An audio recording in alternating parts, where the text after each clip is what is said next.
YouTubers, and welcome to another Throwback Thursday review. Today I'm taking a look at the Weeping Angels that were released in Series 3 in 2007. So we've hopped forward from last time, which was the Clockwork Droid, which was from 2007 as well, but it was from the Series 2 range that was released earlier in the year. And I believe these two figures were released later in the Series 3 line. So let's begin by taking a look at the packaging these figures originally came in. So the figure came on a standard blister card. This time we have the Series 3, which was a green background, all the same Gallifreyan text and things like that. We have the same character card at the front. For both versions, Screaming and Weeping, we had a standard picture of a Weeping Angel, and the figure was just named Weeping Angel. And then on the back, we can have a look at some of the other figures that were released in this particular wave. So we have Dalek Sec, we have Brannigan, we have the Scarecrow, which it notes there are two versions available, our Weeping Angel, and the infamous Laszlo. So let's take a look at the figures themselves.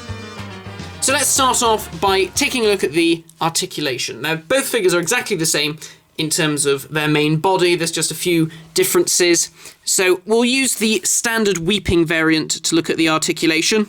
So the head can do 360-degree turn, very loose, lots of nice movement there, very easy to move. The shoulders just are swivel shoulders, they can go back and forth. You can't move them all the way unless you push back the wings. As you can see, there is articulation at the biceps, which rotate.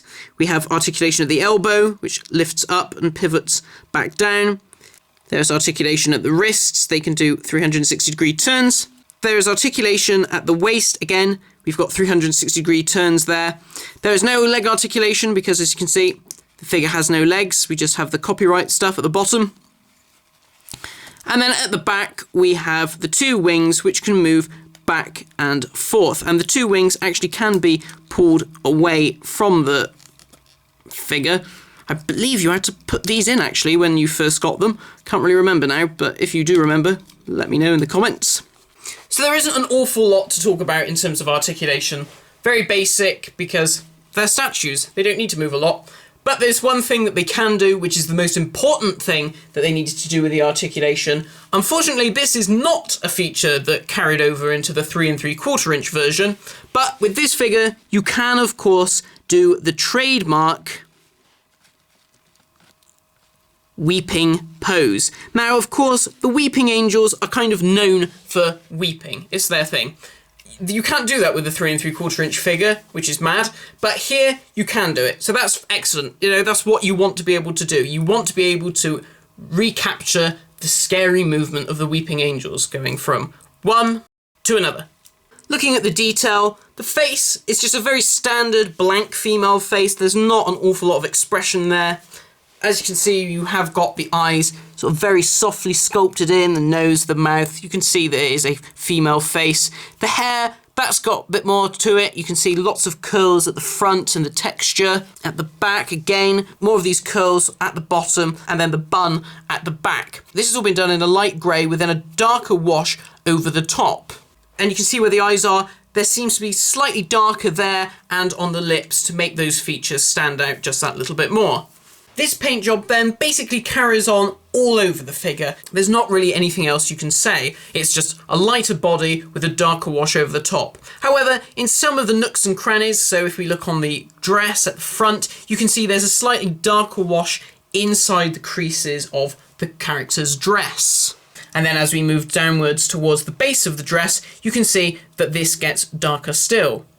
The Angel's wings have again been painted in the same style. As you can see, there's that darker wash highlighting some of those smaller details. This has been very well sculpted with all of the individual feathers, and this again carries on to the back, which is slightly different from the front, where the dark wash isn't quite as strong, but it's just enough to pick out those feathery details. So overall, it does what it says on the tin. Now here's something that I've noticed since getting this figure out of storage.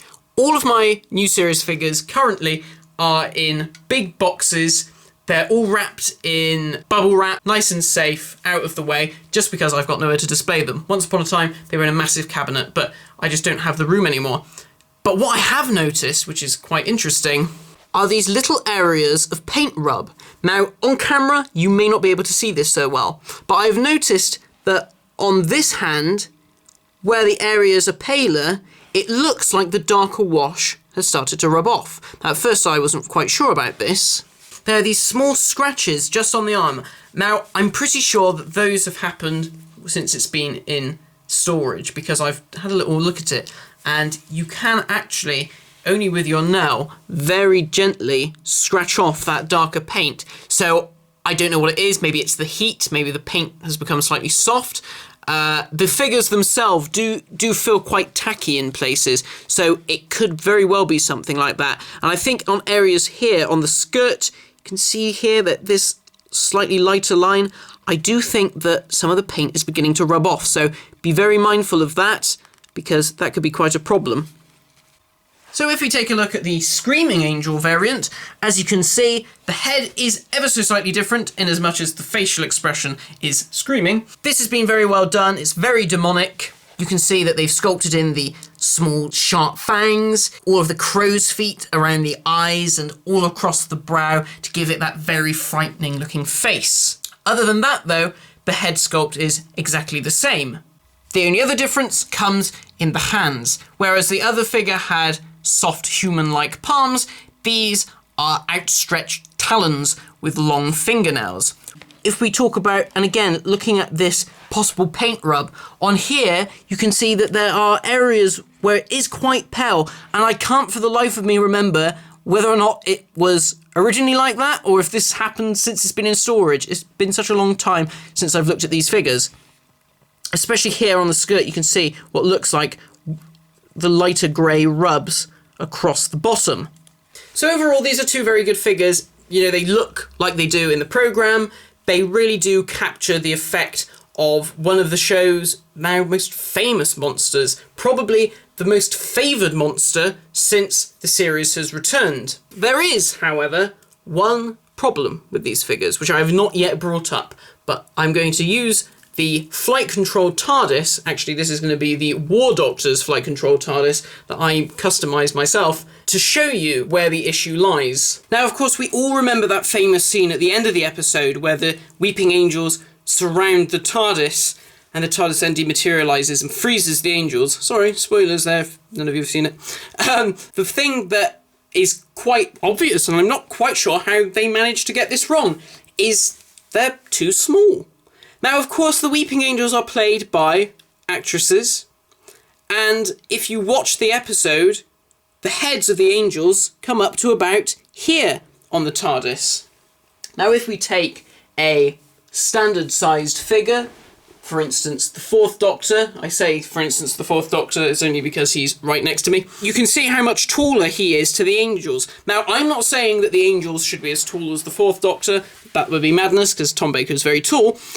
But these angels could have at least had a few extra millimetres added to them, because they do look rather small. So that is the only nitpick that I have with these figures. Nothing else wrong with them. They look fantastic. They look like they do from the story. We've got both versions, but they are just a teeny little bit on the small side. So that's it for now, guys. Thank you for watching this review. These figures, definitely ones to try and track down if you can. Probably can get them very cheap now on eBay. They were figures that did seem to pop up a lot on eBay whenever I've looked for other figures. I highly recommend them because they are cool and they are one of Doctor Who's most famous monsters now. As ever, please leave your suggestions for whatever figure I should review next. I've seen a few people say, oh, could you review Davros and Daleks and Cybermen? I'm trying to stay away from Daleks and Davroses and Cybermen for the time being. So, you know, let's mix it up a bit, try and get some interesting monsters and things coming along. So thank you for watching, and I'll see you next week for another Throwback Thursday review.